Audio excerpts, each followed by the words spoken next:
বদলে যাচ্ছে দেশের নির্বাচনের প্রেক্ষাপট। কোটি মানুষের গণজোয়ার এখন দাঁড়িপাল্লার পক্ষে। ট্রেন, বাস কিংবা লঞ্চ, সর্বত্রই শোনা যাচ্ছে দাঁড়িপাল্লার জয় জয়কার।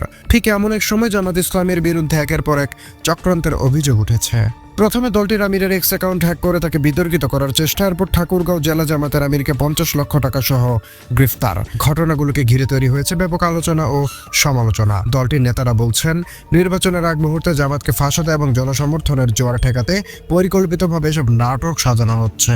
ঠাকুরগাঁও জেলা জামাতের আমিরকে 50 লক্ষ টাকা সহ গ্রেফতারের ঘটনাকে আইন শৃঙ্খলা রক্ষাকারী বাহিনীর সাজানো নাটক ও উদ্দেশ্য প্রণোদিত পদক্ষেপ বলে দাবি করেছেন বাংলাদেশ জামাত ইসলামীর সহকারী সেক্রেটারি জেনারেল ও প্রচার মিডিয়া বিভাগের প্রধান অ্যাডভোকেট এহসানুল মাহবুব জুবায়ের। বুধবার 11 ফেব্রুয়ারি দলটির কেন্দ্রীয় কার্যালয়ে আয়োজিত এক সংবাদ সম্মেলনে নিয়ে অভিযোগ উত্থাপন করেন। সংবাদ সম্মেলনে এহসানুল মাহবুব জুবায়ের বলেন, ঠাকুরগাঁও জেলা আমির বেলাল উদ্দিন প্রধান ব্যবসায়িক কাজে ঢাকা থেকে সৈয়দপুর বিমানবন্দরে গিয়েছিলেন। ব্যাংক বন্ধ থাকা এবং জরুরি ব্যবসায়িক লেনদেনের প্রয়োজনে তার সঙ্গে নগদ অর্থ ছিল, যা একজন ব্যবসায়ীর ক্ষেত্রে অস্বাভাবিক নয়। তিনি দাবি করেন, ওই অর্থ অভ্যন্তরীণ রুটে বিমানের বহনের জন্য ঢাকা হযরত শাহজালাল আন্তর্জাতিক বিমানবন্দরের নির্বাহী পরিচালক গ্রুপ ক্যাপ্টেন রাকিব সামাদের পক্ষ থেকে অনাপত্তি পত্র নেওয়া হয়েছিল। জুবায়ের প্রশ্ন তোলেন, যেখানে বিমানবন্দর কর্তৃপক্ষ অর্থ বহনের বৈধতা যাচাই করে অনুমতি দিয়েছে, সেখানে সৈয়দপুর বিমানবন্দরে তাকে গ্রেফতার করা হয় কেন?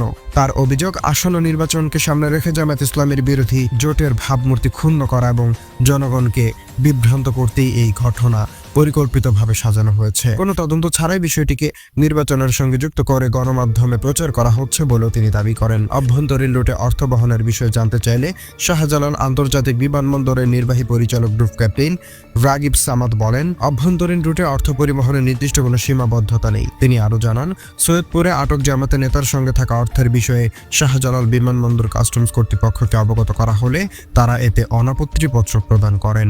এদিকে জেলা জামাতের আমিরের আটকের ঘটনাকে নাটক আখ্যা দিয়ে অ্যাডভোকেট এহসানুল মাহবুব জুবায়ের দাবি করেন, উদ্দেশ্য প্রণোদিতভাবে তাকে হয়রানি ও হেনস্থা করা হয়েছে। তার ভাষ্য অনুযায়ী বেলাল উদ্দিন প্রধান গার্মেন্টস ব্যবসার সঙ্গে সম্পৃক্ত এবং বহনকৃত অর্থ ছিল তার ব্যবসার টাকা।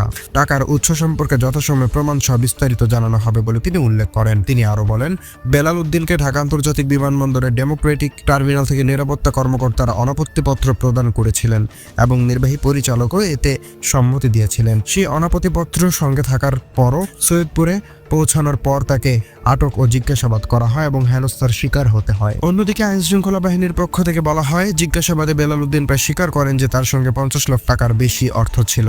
টাকার উৎস সম্পর্কে জানতে চাইলে তিনি জানান, এগুলো তার ব্যবসার অর্থ এবং তিনি গার্মেন্টস ব্যবসার সঙ্গে সম্পৃক্ত। ঘটনাটি নিয়ে রাজনৈতিক অঙ্গনে তীব্র প্রতিক্রিয়া সৃষ্টি হয়েছে। এক পক্ষ এটিকে আইনগত প্রক্রিয়ার অংশ হিসেবে দেখল, জামাত ইসলামী নেতারা একে আসন্ন নির্বাচনকে কেন্দ্র করে পরিকল্পিত অপপ্রচার ও রাজনৈতিক চক্রান্ত হিসাবে দাবি করছেন। পরিস্থিতি এখন কোন দিক মোড় নেয় সেদিকে তাকিয়ে আছে রাজনৈতিক মহল। বেলাল উদ্দিন প্রধান আরও জানান, তার বাড়ি ঠাকুরগাঁও সদর উপজেলার হাজীপাড়ায়। তিনি পেশায় ঠাকুরগাঁয়ের সালন্দর কলেজের একজন শিক্ষক। তার বাবার নাম দবিরুল। এদিকে নীলফামারীর পুলিশ সুপার শেখ জাহিদুল ইসলাম জানান, গোপন সাংবাদিকদের ভিত্তিতে তারা জানতে পারেন যে ইউএস বাংলা এয়ারলাইন্সের ফ্লাইটে করে ঢাকা থেকে ঠাকুরগাঁও জেলা জামাতের আমির বেলাল উদ্দিন প্রধান বিপুল পরিমাণ টাকা নিয়ে আসছেন।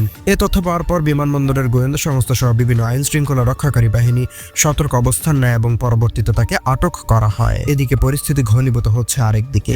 ঘড়ির কাঁটা দ্রুত এগিয়ে যাচ্ছে। নির্বাচনের আর 24 ঘন্টারও কম সময় বাকি। ঠিক এই মুহূর্তে রাজধানী ঢাকার চিত্র যেন এক বিশাল রাজনৈতিক পরিবর্তনকে ইঙ্গিত বহন করছে। সায়দাবাদ, গাবতলী, কমলাপুর, সদরঘাট, প্রতিটি টার্মিনালের মানুষের ঢল। দূর থেকে দেখলে মনে হতে পারে কোনো বড় ধর্মীয় উৎসব সামনে, কিন্তু এটি উৎসবের ভিড় নয়, এটি ভোটের টানে ঘরে ফেরার স্রোত। নাগরিক ব্যস্ততার পেছনে ফেলে মানুষ ফিরছে নিজের শেকড়ে, নিজের ভোটাধিকার প্রয়োগ করতে। দীর্ঘ 1.5 দশকের ভীতি, অনিশ্চয়তা এবং অনাস্থার সংস্কৃতি কাটিয়ে এবার অনেকে ভোটকে দেখছেন অধিকার পুনরুদ্ধারের দিন হিসাবে, একটি গণ অংশগ্রহণের উৎসব হিসাবে। সবচেয়ে চোখে পড়ার বিষয় হলো বিভিন্ন টার্মিনালে নির্দিষ্ট প্রতীকের স্লোগান জোরালোভাবে ধ্বনিত হচ্ছে। যে প্রতীক একসময় বিতর্ক চাপে ছিল, আজ তা বহু মানুষের কণ্ঠে উচ্চারিত হচ্ছে। এটি কি কেবল আবেগের বহিঃপ্রকাশ, নাকি ব্যালটের মাধ্যমে বড় কোনো পরিবর্তনের পূর্বাভাস? এই প্রশ্ন এখন আলোচনার কেন্দ্রে। সরেজমিনে দেখা যাচ্ছে গরমের ক্লান্ত মানুষের মুখে ক্লান্তির রেখা থাকলেও চোখে মুখে রয়েছে অদ্ভুত এক তৃপ্তি ও প্রত্যাশা। অনেক বিশ্লেষক এই মানসিক অবস্থাকে বলছেন মুক্তির উচ্ছ্বাস, যেখানে অংশগ্রহণই আনন্দের উৎস। এক ব্যাংকার আবিদ আজম জানান, গত কয়েকটি নির্বাচনে তিনি ভোট দিতে পারেননি, এবার তাই পরিবার সহ বাড়ি ফিরছেন শুধুমাত্র ভোট দেওয়ার উদ্দেশ্যে। আর অভিজ্ঞতা নাকি মিলেছে বহু নীরব ভোটারের অনুভূতির সঙ্গে। অনেক পেশাজীবী, চাকুরিজীবী এবং শিক্ষার্থী নিজ খরচে কষ্ট স্বীকার করে ছুটেছেন গ্রামে। জমে থাকা বঞ্চনা ও ভোট দিতে না পারার ক্ষোভ এবার তারা ব্যালটের মাধ্যমে প্রকাশ করতে চান। কেউ কেউ একে বলছেন প্রতিশোধের ভোট, যেখানে প্রতিক্রিয়া প্রকাশ পায় সহিংসতা নয় বরং আঙুলের কালির চিহ্নে। তরুণ ভোটারদের মধ্যেও দেখা যাচ্ছে বাড়তি আগ্রহ। অনেকে বলছেন আগে বাড়ি গেলে ভয় কাজ করত, সংঘর্ষ, বাধা বা চাপের শঙ্কাও ছিল, এবার তারা তুলনামূলকভাবে নিরাপদ বোধ করছেন। এই মনস্তাত্ত্বিক পরিবর্তন নির্বাচনী পরিবেশ সম্পর্কে বড় বার্তা দেয়। অন্তত ভোটারদের একাংশে আস্থা ফিরছে বলে মনে করেছেন পর্যবেক্ষকরা। আইন শৃঙ্খলা রক্ষাকারী বাহিনীর সহযোগিতা, হটলাইন চালু, যাত্রাপথে নজরদারি, এসব উদ্যোগ মানুষের ভরসা বাড়িয়েছে বলে অনেকে মনে করছেন। সাম্প্রতিক বিভিন্ন জরিপে নতুন রাজনৈতিক শক্তির অগ্রগতির কথাও বলা হয়েছে।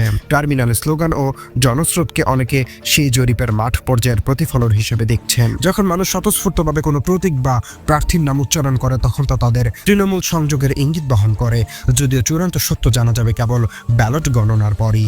ঢাকা ও আশপাশের এলাকায় নতুন প্রজন্মের নেতৃত্ব, বিকল্প ধারার প্রার্থী এবং প্রচলিত রাজনীতির বাহিরে যাওয়ার প্রবণতা, সব মিলিয়ে ভোটারদের মধ্যে পরিবর্তনের আকাঙ্ক্ষা স্পষ্ট বলে মনে করছেন বিশ্লেষকেরা। সদরঘাটে লঞ্চ ছাড়ার আগে জাতীয় পতাকা হাতে ছবি তোলা, স্লোগান দেওয়া, এসব দৃশ্য নির্বাচনকে অনেকের কাছে নাগরিক দায়িত্বের পাশাপাশি আবেগের বিষয়ে পরিণত করেছে। বাংলাদেশের নির্বাচনে বরাবরই এক ধরনের সামাজিক বন্ধন তৈরি করে।